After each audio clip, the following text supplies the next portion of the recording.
Welcome to Silicon Valley Successes. On today's show, we're going to learn how this potato is the key to corporate profits, and my guest will explain how. My guest today is John Farley, who you have seen on ABC, NBC, and PBS as the original fitness hypnotist, and a consultant producer for this very show. Accompanying him is Tommy Beal, who has studied the profession of copywriting under the famous John Carlton, and in the past 3 years has worked with businesses in over 11 industries. Together, we are going to learn the power of words.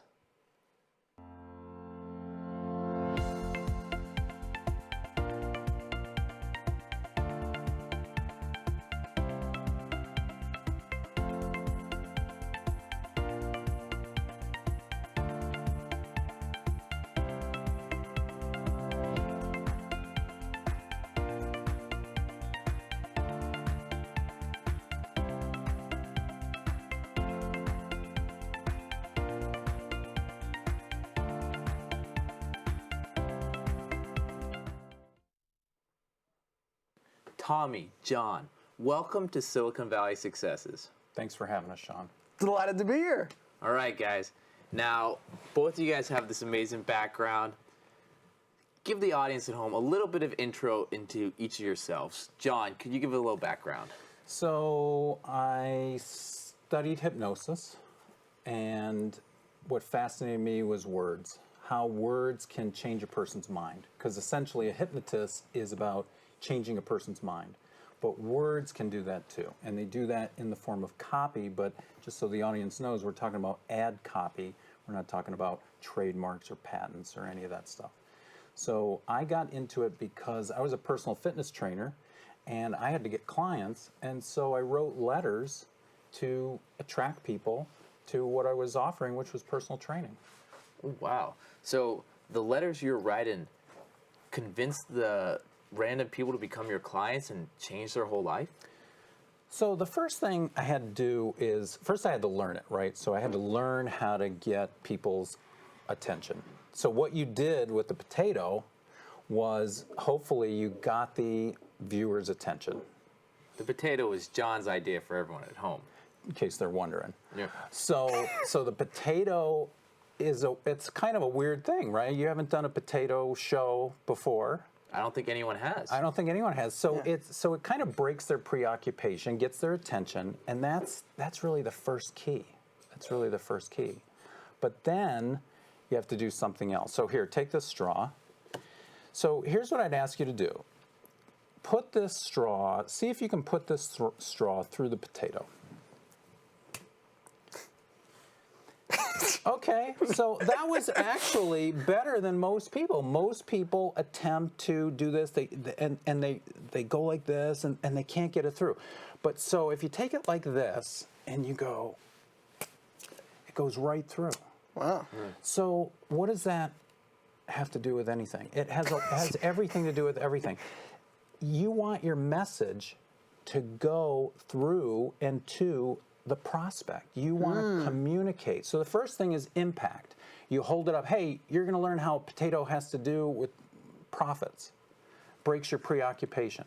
But now we got to get that message to you. What most people do is they talk and they use words and people are confused. So it's as if they're trying to get this thing through and they can't get it through. But if you can use a simple language, boom, it goes right in, it's through, they get the message. So wow. That's communication. And then the last part is persuasion. So you got to persuade. So if you don't persuade, that's the difference between a copywriter and just a writer or, say, a content writer. So a content writer is someone who writes for education, entertainment, that sort of thing, information. But a copywriter, the difference is they want to persuade you to do something. Tommy. Yep. Can you take a straw and stab it through potato? Yes. No, right. You've never tried. I just watched him do it. So see, that's the thing. Now he knows the secret. I know the secret to Tell me potato about your background. success. What got you interested in copywriting? Okay, so when I was around, so ever since I was a kid, I knew I'd be in business. Okay. Because my dad has always been an entrepreneur. A lot of people in my family have been. I just kind of knew it. And so when I was 16 years old, I grew a YouTube channel to 16,000 subscribers, and it was just fun for me. But I learned how powerful it was to study what other people were doing, and I figured out that on YouTube, the most powerful thing is just a little line of words that describes the video. It's called the title. And most people, they just throw something in there last minute. But if you actually really take the time to study it, you'll realize that pretty much all the big people on YouTube obsess over that little line. So that was kind of like my first introduction. And then when I was 18 years old, I was sitting in my dad's office, and it was bugging me because my dad's business was having trouble. Like, it always seemed to be having trouble. And I wished I could just do something to help. And I was listening to this podcast by this guy named Tony Robbins, and which he's trained with Tony Robbins. Yeah, I have.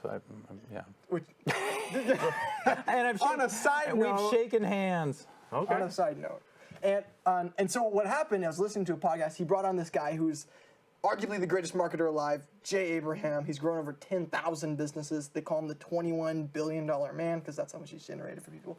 Anyways, I heard him talking about marketing, and I'm like, dang, this stuff's really cool. And before, I always thought it was super boring, something old people do.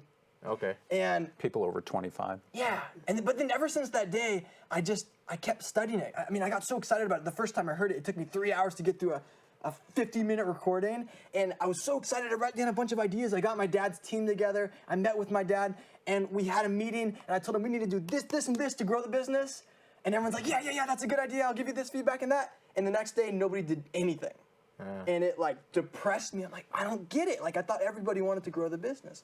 And that was something I had to learn again and again for like the first 8 industries I worked for. It's that if you want something done, you actually have to go in and do it yourself. So I thought like if we figured out what people needed to do and the right advice, that people would just do it. But it almost never happens. So I figured, eventually I realized, okay, I gotta specialize in one part of marketing and then just go in and do it for them, because I can't expect people to do things for me. I just gotta handle it. And so that's how I started focusing on copywriting, because that's a super important part of marketing. It's your words and using words to persuade people. And so that's how I decided to focus on that, and having a lot of fun ever since. And yeah. So then when you're reading ads or copy, what makes good copy? What is that? So, well, let's go back to our potato.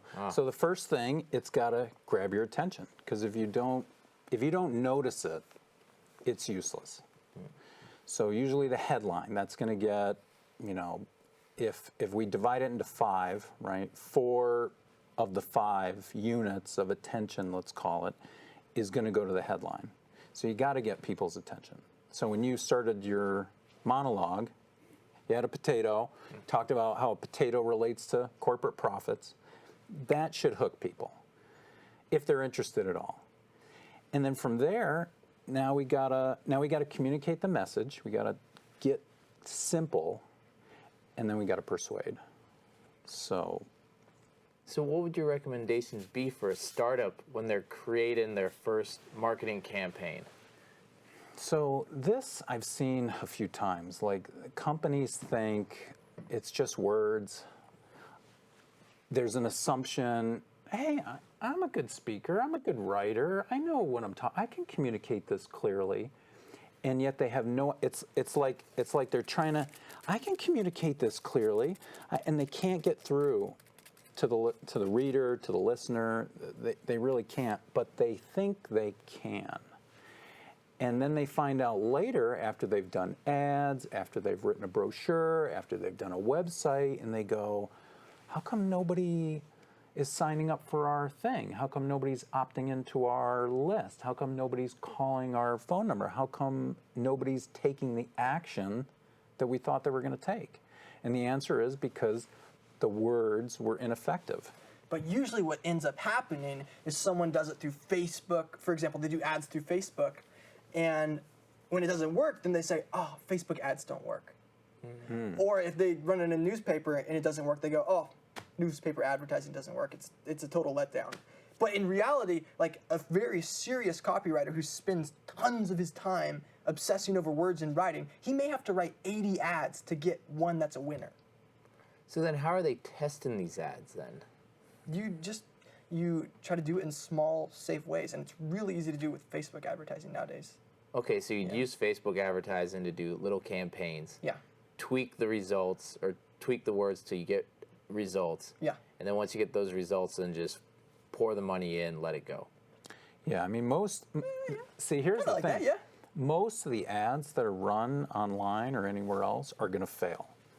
So probably 80% are going to fail. Even if you're good, like they're going to fail. So, because people are complicated. It's really tough to guess what's going to click with someone. and you don't know until you run it, and then you find out. And there could be there could be a whole bunch of reasons why. Maybe it was too small of a target audience. Maybe it was the wrong message. Maybe, on and on. Maybe it ran at the wrong time. Lots of different possibilities. Would you consider maybe different fonts or bad fonts? Would that be considered part of copyright, or is Absolutely. that not even part of it? It's definitely part of it. So one copywriter that I know, famous guy, he will do what they call a drop letter as the first letter in like a sales letter. When I say the first letter, I mean like the first letter to a word. He'll make it, what that means is the letter is extra giant and it drops down on the page. And so the theory is the eye is going to follow that. But you're bringing up another good point, and that is, what about images? What about colors? What about all these things? So I noticed, so McDonald's, yellow and red, right? We all know that. So yellow and red are very powerful colors in advertising and whatnot. And so if you said to a business, hey, why don't you use yellow and red like McDonald's, their first reaction might be, well, that's McDonald's. I mean, I got a serious business here. I mean, we talk about money, or we talk about finance, or we talk about, well, I just noticed that Wells Fargo just repainted its ATMs yellow and red. It might be slightly different hue than McDonald's, but same colors, same basic colors, because they know, right? I mean, Wells Fargo's hundreds of billions of dollars. Yeah, They're not going to mess up, right? They're not using pink, yeah, right? Yeah. Right? And so the colors are important. The font is important. In the old days, it used to be, hey, just send out a letter, put it in the mail, and. But nowadays, online, etc., even brochures, images, colors, fonts, all of it can matter. Absolutely. Even how close are the lines? Are you putting them this close? Are you putting them this close? I mean, there's a lot. There's a lot, and you never know. For example, there was a test that was done for a financial thing, and the writer said, if you invest in this thing, your money will go up X%. Response was here. Then they changed it. If you invest in this product, you may have an increase. And there was like a 200% difference in response. Just one word. One word. that happens all the time. So then, you'd mentioned fonts, colors, spacing, all this. What type of background or training do most copywriters have that someone like me would have no idea you've studied? I'll let Tommy answer that. What type of background do they have? Like, How do you get the knowledge to be a copywriter? I mean, I'm guessing you guys aren't farmers. yeah, well, a lot of people, it seems like they fail at everything else until they find it. That's the first step. But it's just, what it comes down to is like, being able to understand other people and put yourself in someone else's shoes. Because like, That's a great point. when you think about all those different things and stuff, it can get a little overwhelming. But the important thing is just to think about how can I communicate something to someone else so they get it. It's all about understanding and obsessing over them, so that way you so that you can communicate to them. So if I can, Yeah, it's getting a little messy there. it's a lot like a lot of professions or jobs, right? It's your experience, So let's say you're looking to hire a copywriter. You say, well, what have you done? and if they answer, well, nothing, Yeah. or I wrote a fictional story about whatever. Now, we'll get to that. That's not a copywriter. That's not a copywriter. But if they say, well, I did this letter, this sales letter, and I generated X, response or a certain amount of profit or something like that, now they're building a track record until you get to the top copywriters and they can say, yeah, I did this campaign, we mailed to this many people, we got this amount of response, we made this much profit. Like they can, just like pretty much almost like any salesperson who's going to talk for a living, they can say, well, here's what I've done, here's my track record, and you can rely on that. And a lot of times, like in the corporate world, they'll say, well, let's see what ads you've done. Let's see who you've worked for. Yeah. So most of the time, it's like you start at the bottom rung and you climb your way up. Or you have your own business, which a lot of people do, yeah. and they become their own copywriter, and they just learn through trial and error. Wow. Yep. This has been amazing information on Silicon Valley successes, Potato. To find out more, visit us at siliconvalleysuccesses.com. Contact or follow us on LinkedIn, Facebook, and learn more about what's happening here in Silicon Valley, tips and tricks that can help you out, Potato. All right, John, Tommy, what does a copywriter charge for this service? I mean, if I'm just doing a little Google ad or a 2,000-word sales letter, yep. I'm sure the prices aren't the same. It's super simple, kind of like what John was talking about there. It's like what a good salesman would charge you. So like the better he is, the more expensive it's going to be. Okay. Because the more money he can make you. So it's basically like that. You basically just think of it as a salesman. So like the lower end guys, the guys that are newer to it, they might charge you, $5,000 for a month of work or something like that. And the higher end guys will charge you like $15,000 to start a project, and they'll $15,000 up front, and they'll take like 5% of all the profit that their ads generate forever. Wow. Now in the corporate world, I mean, I get promotions all the time.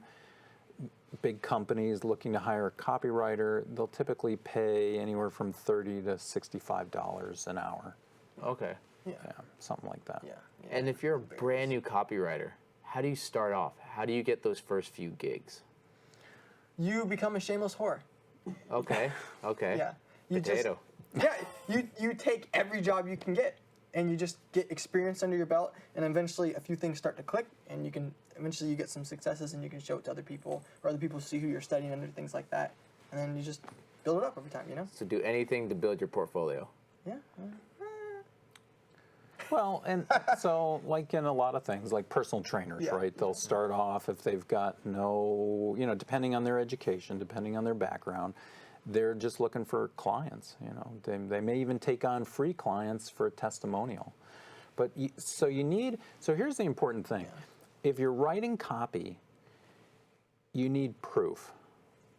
So if I'm saying to you, this potato is going to make your company profits, I can say that, and that may get your attention, but now I got to prove it.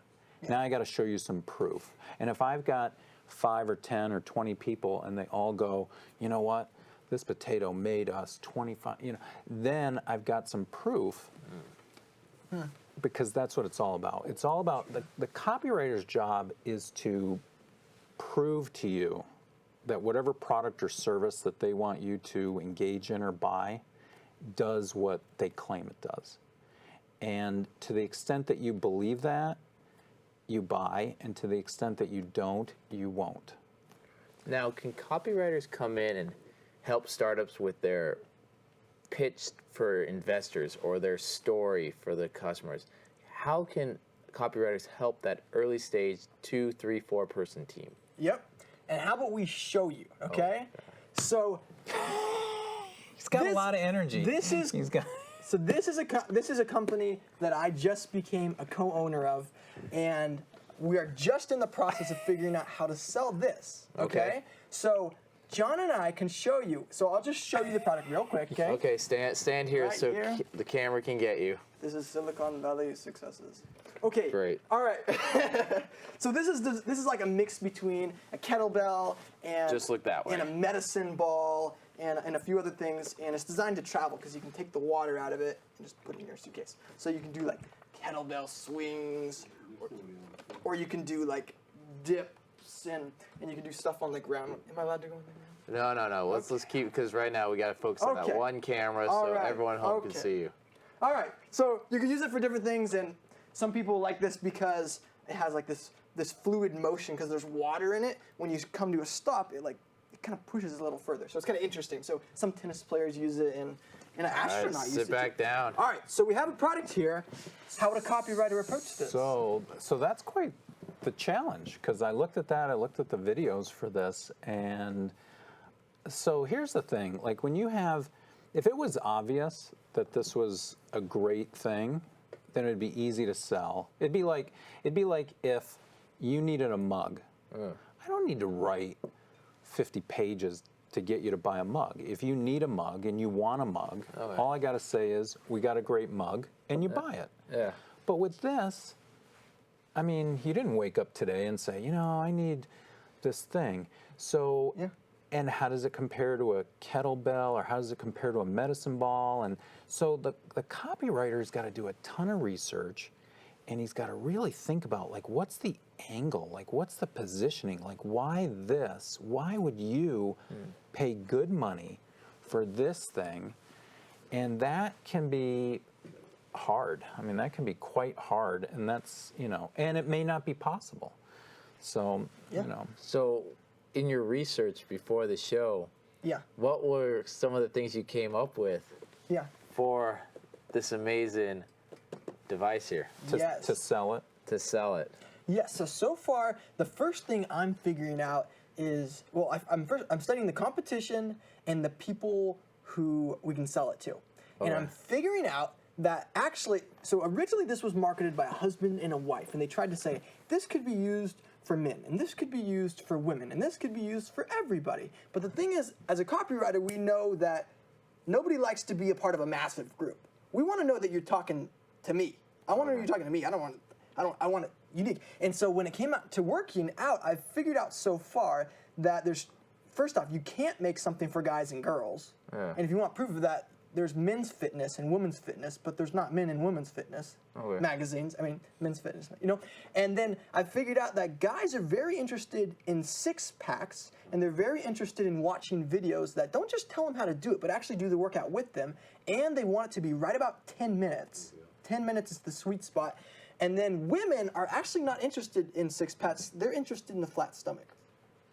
So, and so the women, they like a bright setting. They like a girl in yoga pants, nice long hair, things like that. And guys tend to like more of a grimy, dark room, dude shredded.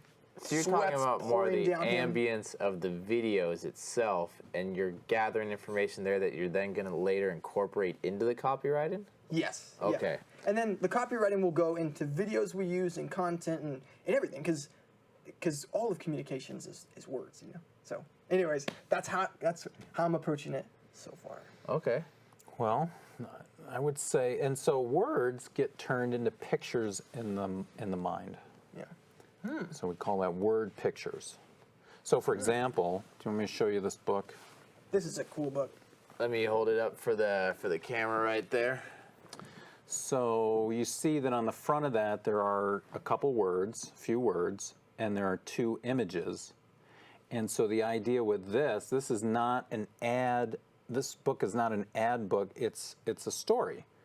But I wrote it with a copywriter flair to it, meaning that I wanted it.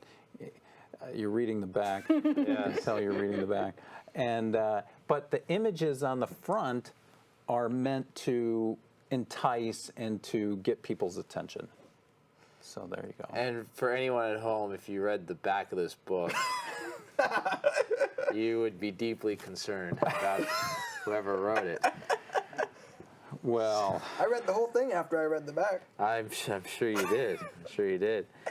And with that, with the time left, John, Tommy, what other information do you think a startup out there needs to know about copywriting and the power of words?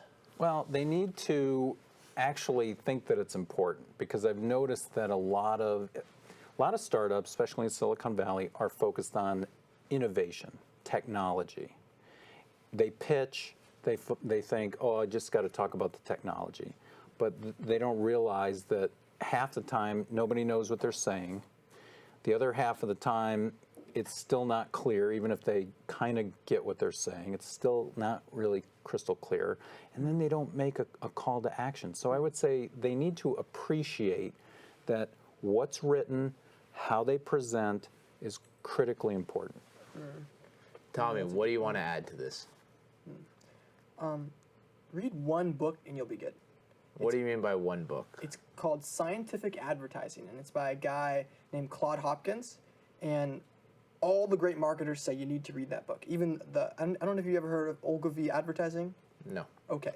David Ogilvy. Yeah, big advertising agency. David Ogilvy said, I don't believe anyone should be allowed to be in marketing until they've read that book 7 times. It's a simple book, and it was written in the 1900s, and it was designed to be timeless.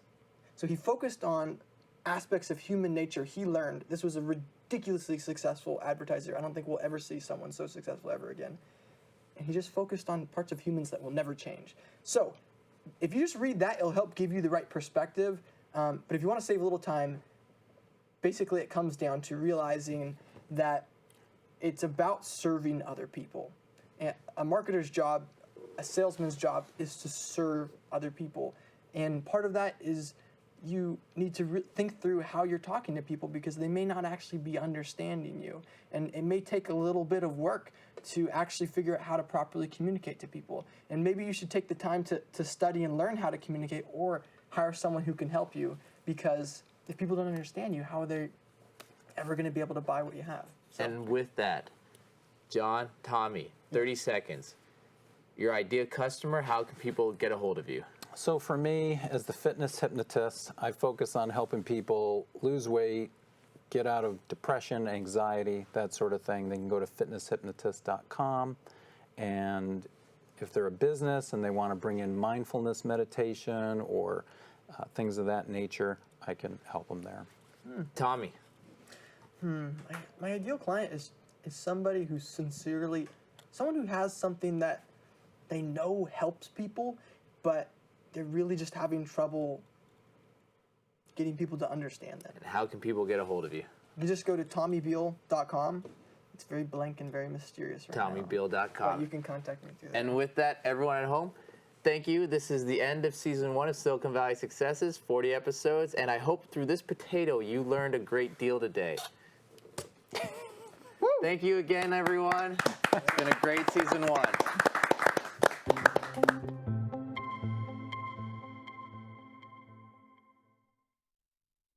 Thank you from all of us at Silicon Valley Successes. We hope you found the information presented today useful in your path to success. For further information on accessing the resources in Silicon Valley, you may visit us on the web at siliconvalleysuccesses.com, on Facebook, and YouTube. Thank you.